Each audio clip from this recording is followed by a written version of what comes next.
Josué 1, verset 8 dit que ce livre de la loi ne s'éloigne point de ta bouche.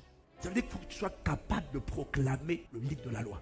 Il faut que tu sois capable de citer le livre de la loi. Il faut que tu sois capable de déclarer le livre de la loi. Méditer, ce n'est pas lire. Méditer, c'est ruminer, réfléchir intensément. La méditation est l'activité de tous les êtres humains, mais leur esprit.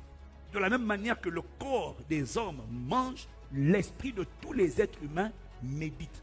Pourquoi? L'esprit de tous les êtres humains pense constamment, intensément. Il n'y a personne qui est sans penser. Tout le monde pense à quelque chose.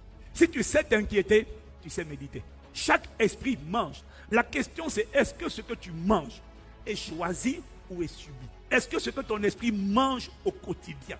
Est-ce que c'est toi qui décides ce que tu vas méditer? Comme David dit dans Psaume 119, verset 97. Combien j'aime ta loi, elle est tout le jour. Il n'a pas dit 15 minutes par jour.